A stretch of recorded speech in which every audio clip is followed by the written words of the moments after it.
Short answer, yes. Explanation after the intro.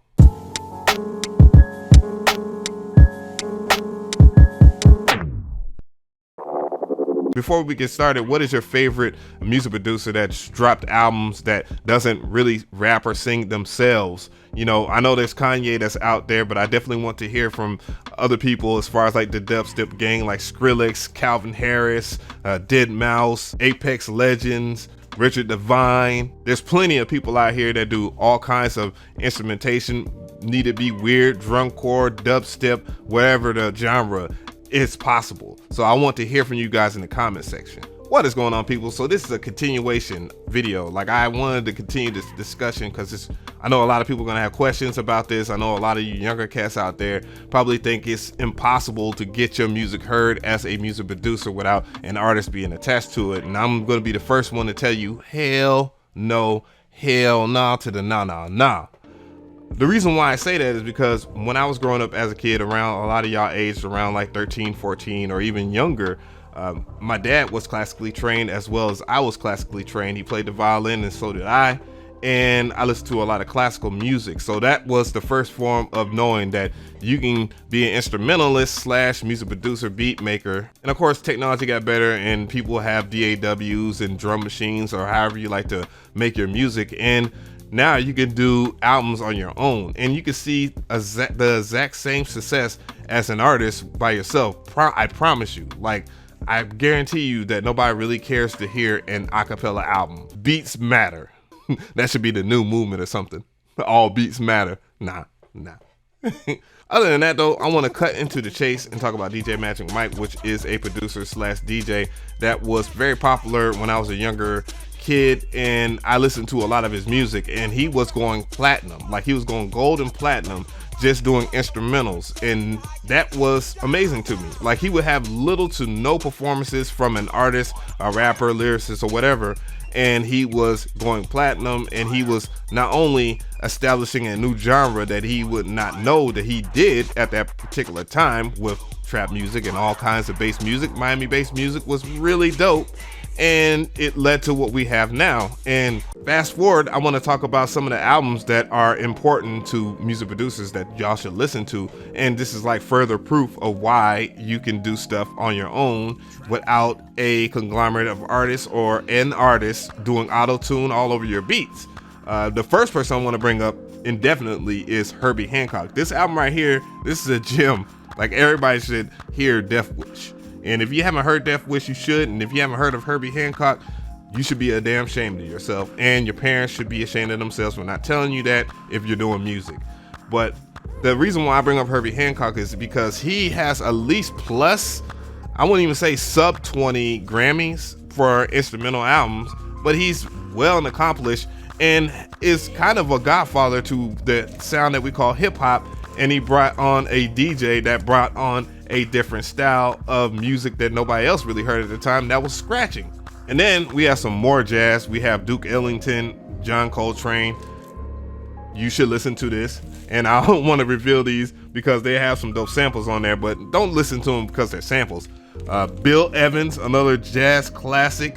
Man, like, he is a jazz guru for real. Listen to him. Ornette Coleman, another jazz guru, as well as the Thelonious Monk, and I think I might have butchered that name. Getting out of the Boomer collection, I want you guys to understand that it is quite possible as a music producer to drop some really dope stuff. And again, Canada's been killing us in music for a long time now, and this guy right here, legendary, K Tronada, has dropped an album. Of course, this has artists on there, but as a collective, this is his album. So you could be a music producer and bring a compilation of music together and start a revolution on your own of a wave. So it's quite possible.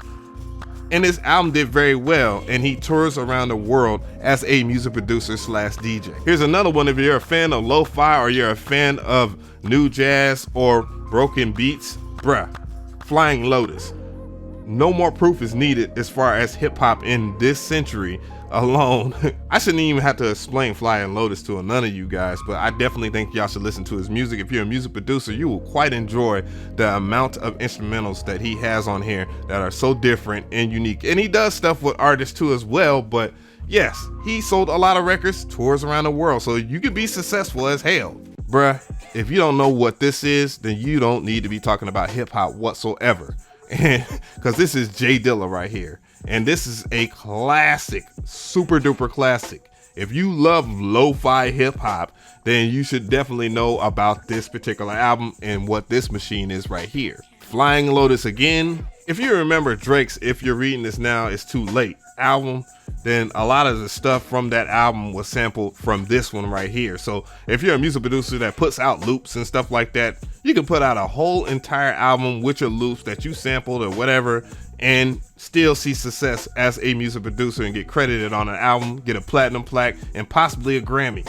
From that, this one right here is a hidden gem. This is collab, and this is an album that is nothing but instrumentals, and this is crazy. Broken beat, ridiculous. Then you have this guy right here, Vangelis, that does a whole bunch of keyboard play, crazy instrumentals, insane compositions. And this right here in particular, this was sampled by Organized Noise.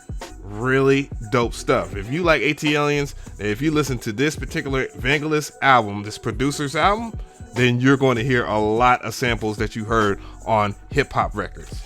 Producer on producer action. Let's take it to video games for a second. This is Castlevania Rondo of Blood. Again, this is one of my favorite OSTs for video games. And guess what? Nothing but music production all over video games, and he still has an album out. So yeah, you should definitely put out an album or two. This is another sleeper right here. This is Kareem Riggins right here, and he's a drummer, really dope, puts out some really dope tapes, really dope albums, man. This is nothing less, this is speaking to you right here. You see the pattern, you see where I'm coming from. So hopefully I convinced you, but I know the next question is for all the new guys that are watching this video: how do I get my music out there? Segue into the sponsor of this video. This video is sponsored by DistroKid. DistroKid is a digital distribution company for independent artists, musicians, and music producers to get your music heard on all major streaming platforms, which include Spotify, Apple Music, Google Play, Amazon, Tidal, TikTok, and more.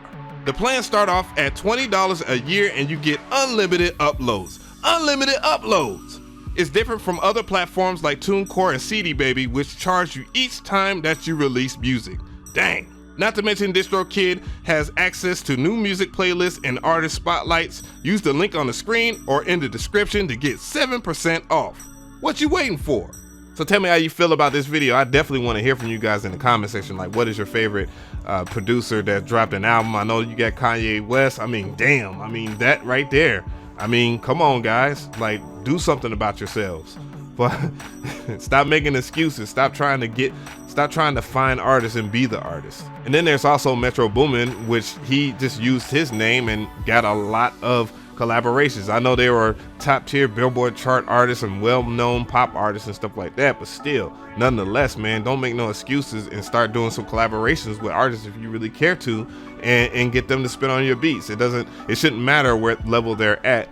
Just do some great music. It's all about putting out great music.